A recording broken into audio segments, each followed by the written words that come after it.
Hello friend आप screen पर एक पैसेज देख रहे हैं। पैसेज हिंदी में है और इसको टारगेट लैंग्वेज अंग्रेजी में अनुदित करना है। तो फ्रेंड चलें इस हिंदी अनुच्छेद का अंग्रेजी में अनुवाद करते हैं। सबसे पहला सेंटेंस पर हम लोग गौर करते हैं, या कोई भी सेंटेंस जिसका आपको अनुवाद करना है उसके नेचर को सबसे पहले पकड़िए कि वो जो सेंटेंस है किस तरह के नेचर को लिए हुए हैं। क्या दिया गया सेंटेंस है या जिसका अनुवाद किया जाना है वह सेंटेंस असर्टिव है या इम्पेरेटिव है या इंट्रोगेटिव है या ऑप्टेटिव है या एक्सक्लेमेटरी है, या वह अनफुलफिल्ड विश है या वह कंडीशनल सेंटेंस है। आखिर किस तरह का सेंटेंस है। यदि आप सबसे पहला काम इस पर कर लेते हैं, आप पहचान लेते हैं सेंटेंस को, तब आपका अनुवाद करने में थोड़ी सी सहूलियत होगी। ठीक है, सेंटेंस को हम लोग पढ़ते हैं और इसके नेचर को पकड़ने की पूरी कोशिश करते हैं। सेंटेंस क्या है? मेरा एक घर का सपना रहा होता तो अब तक मैं घर ले चुका रहता। ठीक है, आपको नहीं लगता है फ्रेंड कि ये जो सेंटेंस है यह एक अनफुलफिल्ड विश है, यह एक हाइपोथेटिकल एक्सप्रेशन है। मतलब ये सिर्फ कल्पना में कही जा रही बात है कि काश मेरा एक घर का सपना रहा होता तो अब तक मैं घर ले चुका रहता। या हम लोग इस सेंटेंस को ऐसे भी कह सकते हैं, यदि मेरा एक घर का सपना रहा होता तो अब तक मैं घर ले चुका रहता। यह एक ऐसी विश है, यह एक ऐसी कामना है जो पूरी नहीं हुई। ओके, तब फ्रेंड आप पेपर 1 में पढ़े होंगे अनफुलफिल्ड विश और कंडीशनल सेंटेंसेस के बारे में, और इससे रिलेटेड एग्ज़ाम में कॉमन एरर्स या सेंटेंस इम्प्रूवमेंट के रूप में काफ़ी आते हैं। ओके फ्रेंड, ये तो पता चल गया सेंटेंस है अनफुलफिल्ड विश, और कोई भी सेंटेंस अनफुलफिल्ड विश को शो करता है तो उस तरह के सेंटेंस की जो शुरुआत होती है इफ़ से होती है। ठीक है, ये तो पता चल गया। दो चीज़ें अभी तक हम लोग पता कर चुके हैं कि जो सेंटेंस है वो अनफुलफिल्ड विश है और ऐसे सेंटेंस की शुरुआत इफ से होती है। अब नेक्स्ट जो बात हम लोगों को जानना है कि दिया गया सेंटेंस है इसका टेंस क्या होगा। ओके फ्रेंड, जो भी सेंटेंस अनफुलफिल्ड विश में होता है उस तरह का सेंटेंस को कभी भी हम लोग प्रेजेंट टेंस में नहीं रख सकते हैं। अर्थात प्रेजेंट टेंस को शो करने वाले कोई भी वर्ब्स को नहीं ले सकते हैं। जैसे कि इज़ हो गया, एम हो गया, आर हो गया, नहीं ले सकते हैं। या हैज़ हो गया या हैव हो गया, इस तरह के प्रेजेंट टेंस को शो करने वाले फैक्टर्स का यूज़ नहीं किया जाता है। ठीक है, पहला कंडीशन आपको याद रखना है। दूसरा कि आपको अनफुलफिल्ड विश के लिए या हाइपोथेटिकल एक्सप्रेशंस के लिए आपको पास्ट फैक्टर्स का ही यूज़ करना पड़ेगा। पास्ट फैक्टर में कौन कौन सी चीज़ें आ जाता है? वॉज हो गया, वर हो गया और हैड हो गया।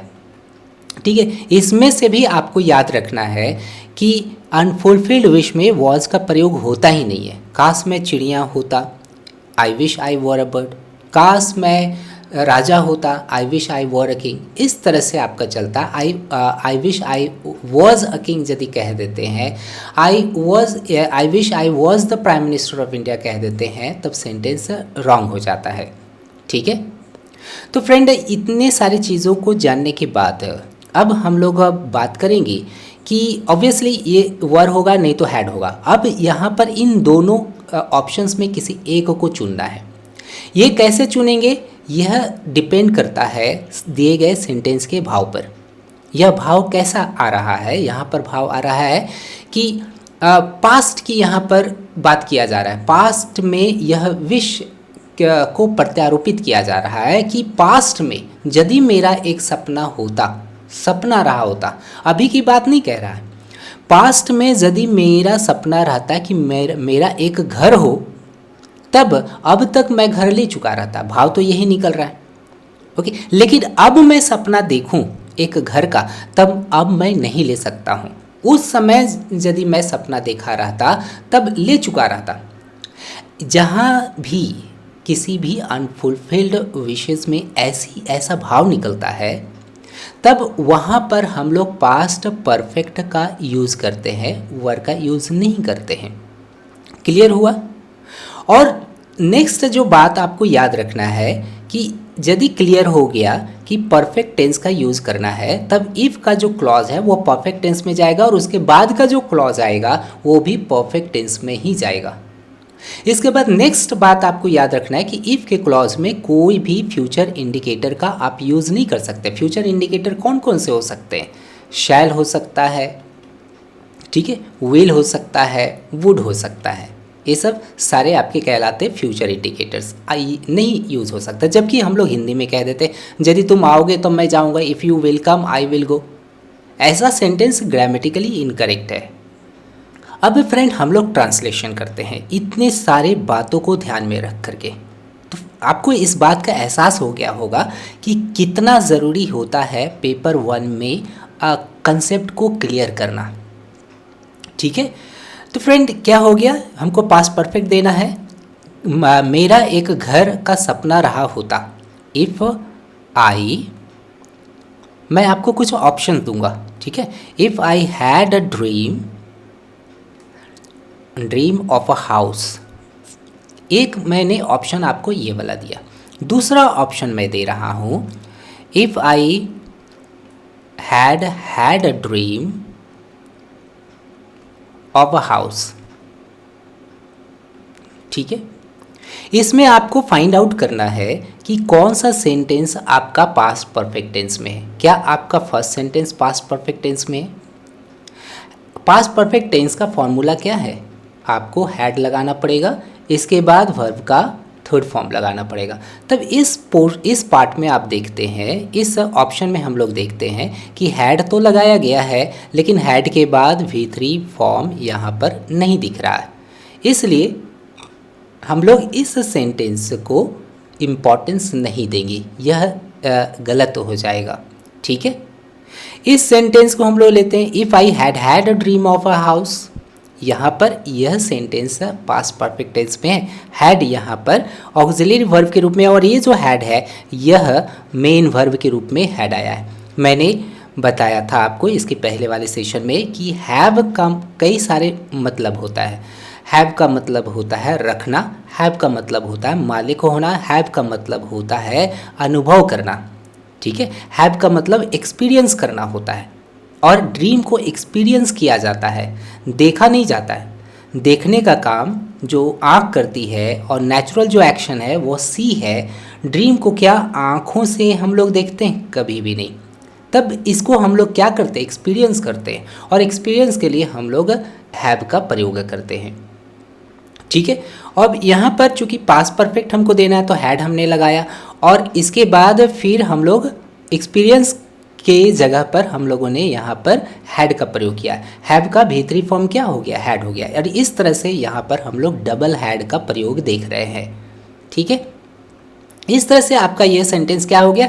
If I had a dream of a house. Okay, यहाँ तक क्लियर। इसके बाद हम लोग कॉमा डालेंगे। यहाँ पर ये देख रहे हैं तो लगा हुआ है, लेकिन तो के लिए हम लोग देन का प्रयोग नहीं कर सकते हैं। आपको यह बात भी याद रखना है कि इफ़ कभी भी अपने साथ देन नहीं लेता है। इस पर कॉमन एरर भी आप पढ़े होंगे जब आप पेपर 1 की तैयारी कर रहे होंगे तो, ठीक है। तो इफ़ के साथ देन का प्रयोग आप ना करें, ओके। अब हम लोग इसको छोड़ करके आगे बढ़ते हैं। अब तक मैं घर ले चुका रहता, ठीक है। तब क्या होगा? आई वुड हैव, ये हो गया विल का पास्ट टेंस वुड। चूँकि ये पास्ट है तो ये भी पास्ट होगा। ये पास्ट परफेक्ट है तब इधर भी पास्ट परफेक्ट होगा। तो देखिएगा विल का पास्ट टेंस वुड आ गया, विल लगा देंगे तो गलत हो जाएगा। इसके बाद परफेक्ट टेंस आपको देना है, हैव लगाया। हैव के बाद आपको एक वर्ब का थर्ड फॉर्म देना है, तब ये परफेक्ट टेंस में जाएगा। ये मेन वर्ब क्या आएगा? तब तक मैं घर ले चुका रहता। दरअसल ये जो लेने की जब बात है, ऑब्वियसली ओन करने की बात है ना। तो आई वुड हैव ओन्ड, मतलब मालिक बन गया होता। I would have owned it. ये इट किसके लिए आया है? वो हाउस के लिए आया है। आप बार बार इसका प्रयोग ना करें, ठीक है। तो फ्रेंड आपका इस सेंटेंस का अनुवाद इस तरह से हुआ, ओके। अब फ्रेंड हम लोग नेक्स्ट सेंटेंस का अनुवाद करते हैं। नेक्स्ट सेंटेंस क्या है हम लोगों का, किंतु मेरा ऐसा सपना कभी नहीं रहा है। देखिएगा, रहा है के लिए हम लोग क्या यूज़ करते हैं। जैसे मेरे पिताजी एक रेसलर रहे हैं, मतलब पहलवान रहे हैं, ठीक है, तब क्या कहते हैं, my father has been a wrestler. ठीक है, मैं 2 दिन से बीमार हूँ, I have been ill, I have been ailing कह देंगे तो गलत हो जाएगा। ओके, यहाँ पर तब क्या हुआ, किंतु मेरा ऐसा सपना कभी नहीं रहा है। बट मैंने ऐसा सपना कभी नहीं देखा है। दोनों का भाव तो एक ही है ना। तो बट आई हैव नेवर, चूँकि सपना मैंने ऐसा सपना कभी नहीं देखा है, और सपने देखने के लिए मैंने हैव का ही प्रयोग करने के लिए कहा था। But I have never had such a dream. ठीक है, ये हम लोग यहाँ पर परफेक्ट टेंस का यूज़ किए। एक्सपीरियंस हैड का यहाँ क्या यूज़ हो रहा है, हैड किसके लिए आया हुआ है, एक्सपीरियंस के लिए आया हुआ है। और एक्सपीरियंस कभी भी कंटिन्यूअस टेंस में आप यूज़ नहीं कर सकते हैं, इसीलिए इसको परफेक्ट टेंस में रखा गया है।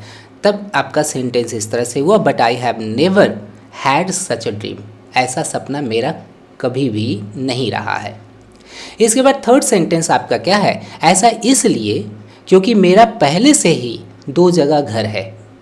सबसे पहले हम लोग देखते हैं कि ये जो क्योंकि है, यह एक कंजंक्शन आ गया। इसके पहले वाले को हम लोग अनुवाद करके इससे हम लोग छुटकारा पाएंगे। ऐसा इसलिए, इसका क्या हो जाएगा ट्रांसलेशन, दैट इज़ बिकॉज। ठीक है, दैट इज़ बिकॉज।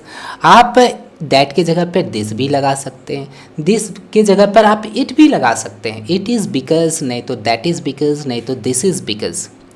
मेरा पहले से ही 2 जगह घर है। 2 घर है की बात नहीं किया जा रहा है, घर है लेकिन 2 जगह है। ऑब्वियसली 2 जगह है तो मतलब 2 घर है। ठीक है, because I have already houses at 2 places. आप ऐसे कहिए, 2 प्लेसेस। ओके फ्रेंड, ये जो ऑलरेडी है आप यहाँ से हटा करके यहाँ पर भी यूज़ कर सकते हैं, लेकिन ये अमेरिकन यूज़ है। चूँकि हम लोग ब्रिटिश इंग्लिश सीख रहे हैं, इसलिए ऑक्सिलरी के बाद ऑलरेडी का प्रयोग किया जाता है। आप ये भी एडवर्ब चैप्टर में पढ़े होंगे। ठीक है, I have already houses at 2 places. मेरे ऑलरेडी 2 जगहों पे घर है, पहले से ही। ऑलरेडी मतलब पहले से ही। तो फ्रेंड, इस तरह से आपका इसका भी ट्रांसलेशन हो गया। किंतु दोनों को मैं आशियाना नहीं कह सकता। ठीक है, कहना के लिए इंग्लिश हम लोग लगाएंगे कॉल। मैं आपको अच्छा कहता हूँ, तब उसके लिए कॉल का प्रयोग किस तरह से करेंगे, आई कॉल यू गुड।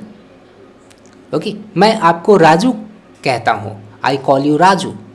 तो यहाँ पर भी हम लोग ऐसे ही सेंटेंस का यूज़ करेंगे, ऐसे ही अनुवाद का यूज़ करेंगे। बट लगाएंगे हम लोग, but I cannot call both of them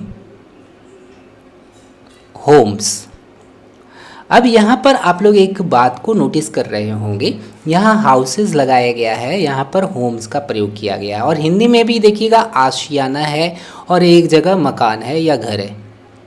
ठीक है, हिंदी में घर फ्रेंड, घर के लिए घर और मकान दोनों के लिए घर का ही यूज़ किया जाता है। लेकिन उर्दू में आशियाना और मकान 2 अलग अलग एंटिटीज़ है। होम ऐसे घर को कहते हैं जिसके साथ आपकी यादें जुड़ी हुई रहती है, जिसके साथ आपका इमोशनल अटैचमेंट होता है, जहाँ पर आपके मम्मी पापा, भाई बहन, चचा चाचा चाची, दादा दादी सब मिल करके रहते हैं। तो पैतृक घर को हम लोग होम कहेंगे। या जहाँ पर आप अपने माँ बाप, भाई बहन के साथ रहते हैं, उसे हम लोग आशियाना कहते हैं। ठीक है, वो आप दूर कहीं जाते हैं तब आपको होम लौटने की इच्छा रहती है। हाउस लौटने की इच्छा नहीं रहती है, आशियाना में आपको आप आना चाहते हैं। और हर कोई आशियाना की तलाश में रहता है, हर कोई का सपना होता है कि मेरा खुद का आशियाना हो। मकान की कोई कोई इच्छा नहीं रखता है, लेकिन आशियाना की इच्छा रखता है। ठीक है, जो मकान होता है, मकान को इंग्लिश में कहते हैं हाउस, और जो हाउस होता है वह कॉमर्शियल पर्पस के लिए होता है, उसके साथ कोई इमोशनल अटैचमेंट नहीं होता है। और वही चीज़ आगे मैंने बताया है इस अनुच्छेद में। ठीक है, तब यहाँ तक हम लोगों ने कर लिया, जो घर किसी पहाड़ी के तलछटी में है वही मेरा आशियाना है। ठीक है, तब इसके लिए हम लोग क्या करेंगे, जो के लिए यदि जो के बाद कोई ऐसा सब्जेक्ट आ रहा है, ऐसा वर्ड आ रहा है जो न्यूटर जेंडर हो, जो निर्जीव हो, वहाँ पर हम लोग विच का प्रयोग करेंगे, दैट विच का प्रयोग करेंगे। अगर जो के बाद कोई आदमी रहता तो वन हु का यूज़ करते। ठीक है, तब यहाँ पर हम लोग क्या यूज़ करेंगे, the house which is at a foothill। ठीक है, पहाड़ी की तराई कहिए, तलछटी कहिए, दोनों लगभग सेम है। ठीक है, which is at a foothill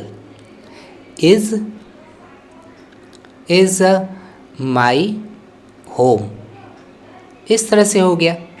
okay, अब आगे देखते हैं। इतना का हम लोगों ने बना लिया। जबकि दूसरा, बस मेरे लिए एक मकान है, बस यहाँ पर एम्फेसिस डालने के लिए यूज़ किया गया है। ठीक है, जबकि के लिए इंग्लिश क्या हो जाएगा, वाइल। दूसरा, while the other is just a house for me. ठीक है, मेरे लिए बस एक मकान है।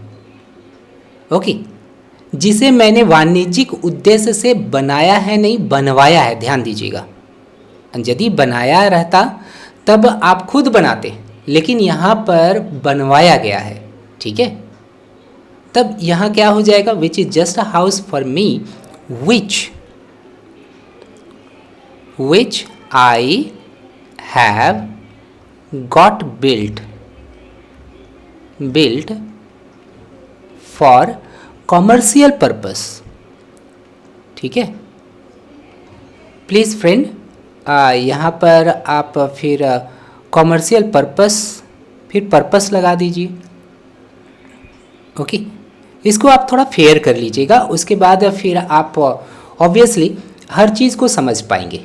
यहाँ पर आपको गौर करने वाली क्या बात है कि यहाँ मैंने कॉजेटिव वर्ब गॉट को लगाया है, जिसे हम लोग हिंदी में कहते हैं प्रेरणार्थक क्रिया। आपके स्टडी नोट्स में ऑलरेडी काफ़ी डिटेल में दिया गया है कि कौन कौन से ऐसे शब्द प्रेरणार्थक क्रिया है। ठीक है, जैसे कि मैंने अपना पंखा बनवाया है, I have got my fan repaired.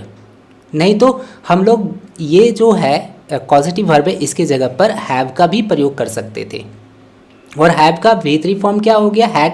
तब इस तरह से हम लोग इसका इस तरह से भी अनुवाद कर सकते थे, which I have had built for commercial purpose.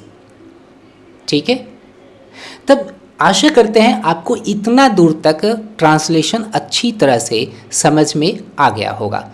इसके बाद हम लोग देखते हैं, मुझे प्रत्येक महीने उससे 20,000 की आमदनी हो जाती है। मुझे प्रत्येक महीने उससे मतलब उस घर से, उस मकान से। ठीक है, तब क्या कहेंगे, I earn ₹20,000 per month from it. ठीक है, ये काफ़ी आसान था। हम लोग आगे बढ़ते हैं।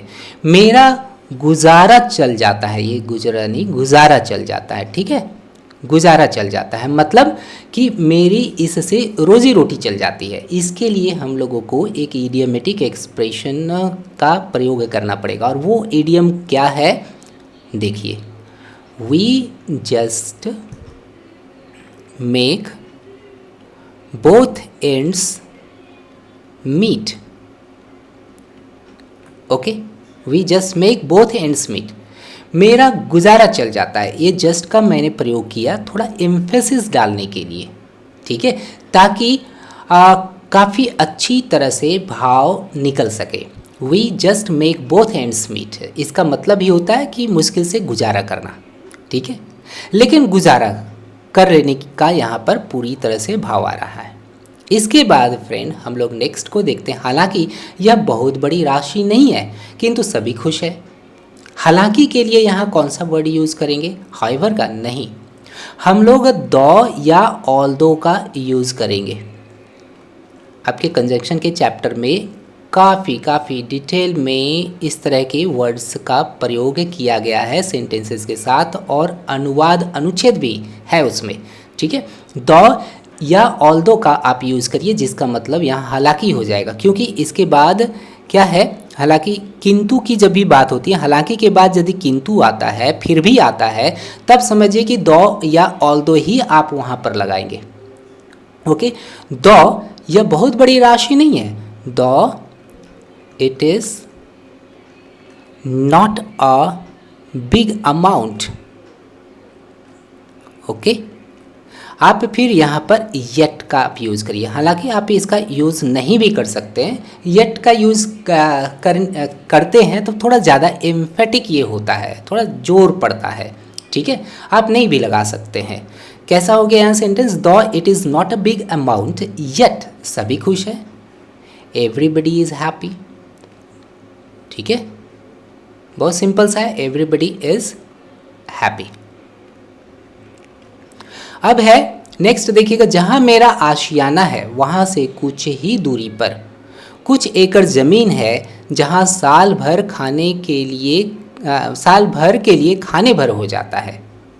और इससे अधिक, चूँकि सेंटेंस बड़ा है, चलते हैं इसको नई तरीके से सब कुछ हटा करके हम लोग इसका ट्रांसलेशन करते हैं। कैसे करेंगे हम लोग इसका ट्रिक जानते हैं। जहाँ मेरा आशियाना है वहाँ से कुछ ही दूरी पर, ये चूँकि अदर वर्ड है, इसको सबसे पहले हम लोग रखेंगे, क्या कहेंगे? At some distance. ये एट है, एट सम डिस्टेंस, कहाँ से? कुछ दूरी पर, ये पर के लिए एट आया, कुछ दूरी पर, कहाँ से? From my home, from my home, मेरे आशियाना से कुछ ही दूर पर, at some distance from my home. Home we own, चूँकि वी ओन क्या कह रहा है यहाँ पर कि हम लोगों के पास वहाँ से कुछ ही दूरी पर कुछ एकड़ ज़मीन है। ऑब्वियसली किसके पास है? तो हम लोगों के पास कुछ एकड़ ज़मीन है, तो आपको सब्जेक्ट क्लियर करना पड़ेगा। We own a few acres of land, ठीक है, हम लोग कुछ एकड़ ज़मीन रखते हैं या हमारी है ज़मीन, जहाँ साल भर के लिए खाने भर हो जाता है, ठीक है। मतलब ये जो लैंड है, आपको भाव यहाँ पर देना पड़ेगा, वर्ड फॉर वर्ड यहाँ ट्रांसलेशन करेंगे, तब आप अच्छी तरह से अपने भाव को लिंक नहीं कर सकते हैं, ठीक है। Own a few acres of land where, या विच आप कह सकते हैं, विच लगाइए, जो उपजाता है, विच यील्ड्स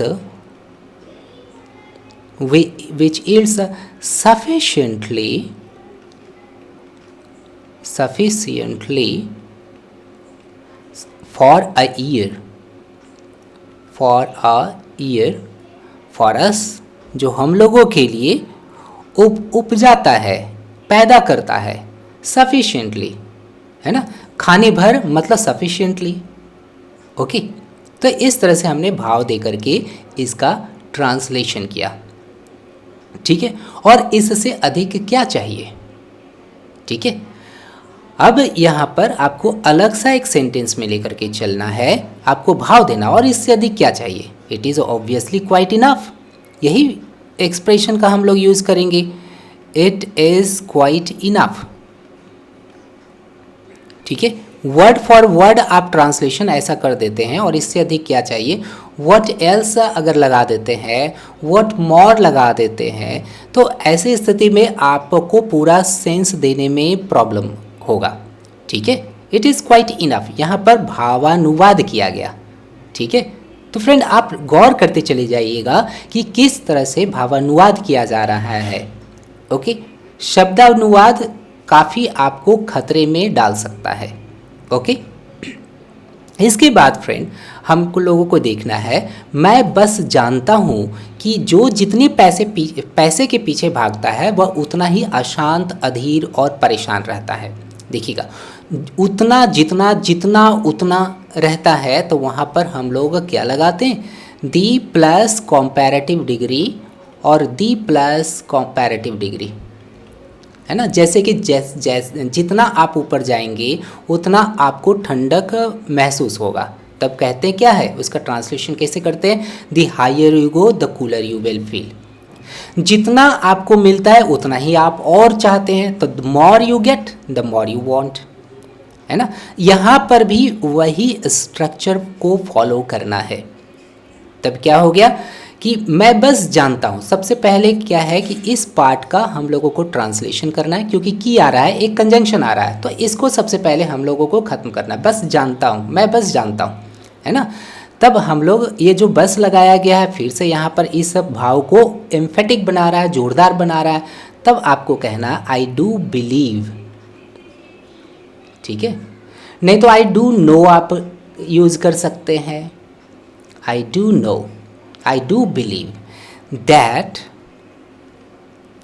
the one, ठीक है, the one, the more लगाएंगे कि जो जितना पैसे के पीछे भागता है, the more one, पीछे भागना के लिए इंग्लिश क्या यूज़ करते हैं, make after, नहीं तो run after, ठीक है।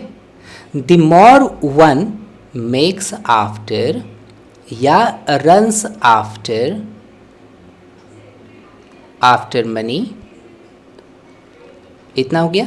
फिर आगे बढ़ेंगे, दी यहाँ पर उतना ही अशांत, उतना ही, द मोर आप यूज़ करेंगे, द मोर क्या लगाएंगे, द मोर डिस्टर्ब्ड, अशांत को हम लोग डिस्टर्ब्ड कहते हैं, द मोर डिस्टर्ब्ड। अधीर को इंग्लिश में इम्पेशेंट कहेंगे, the more disturbed, impatient and upset he is, ठीक है। इस तरह से हम लोग यहाँ पर उस दिए गए सेंटेंस का अनुवाद कर लिए। अब फ्रेंड आगे भी हम लोग देखते हैं, ठीक है। आगे क्या है, सारे मेरे परिवारजन आनंदित है, ठीक है। तब आप क्या कहेंगे कि माई फैमिली इज़ हैप्पी। ओके, तब लिख दीजिए माई फैमिली इज़ हैप्पी। ओके, अब ये बहुत सिंपल सा था, इसलिए इसको ज़्यादा डिस्कस करने की आवश्यकता ही नहीं है। मेरे परिवारजन आनंदित है, संतुष्ट है, माई फैमिली इज़ हैप्पी। कंटेंट की जगह पर आप सेटिस्फाइड वर्ड का भी यूज़ कर सकते हैं। My family is happy, content. And knows, my family singular है, इसलिए नोज़ का आप यूज़ करेंगे, नोज़। हाँ, क्या जानते हैं, नोज़ कैसे एक दूसरे को आनंदित रखा जाए, knows how to.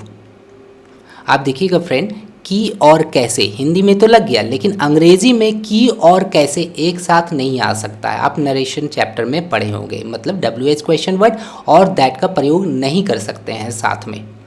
Okay, and knows that how नहीं लगा सकते, I knows how and knows how to make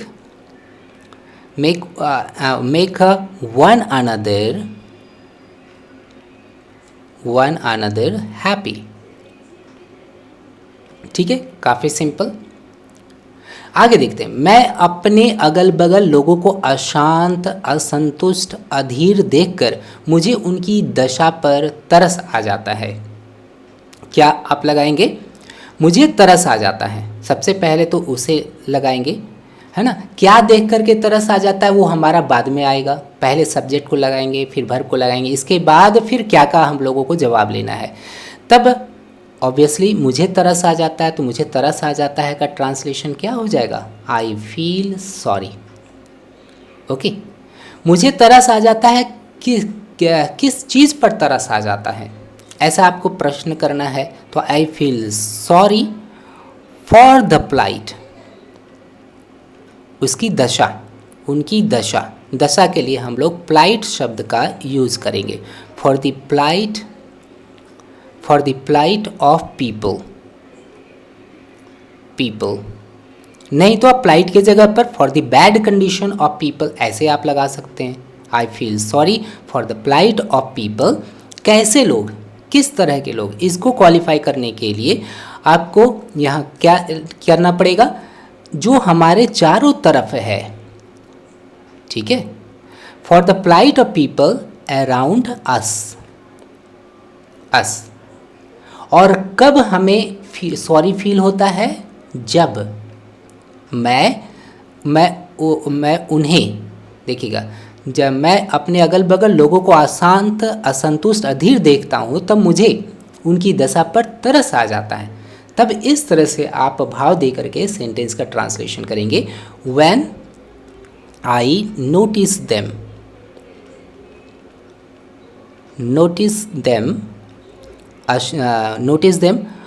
अशांत, डिस्टर्ब्ड आप लगाएंगे। Notice them, disturbed, discontent, content का उल्टा हम लोग डाल देंगे, डिसकंटेंट एंड इम्पेशेंट,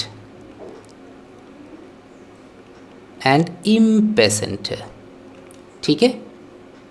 इस तरह से ये हो गया। उन्हें भौतिक सुख सुविधाओं के पीछे ज़्यादा भागना नहीं चाहिए, ठीक है। कौन नहीं भागे? ऑब्वियसली वे लोग। कौन? मैं जिनको देखता हूँ अपने अगल बगल, ठीक है।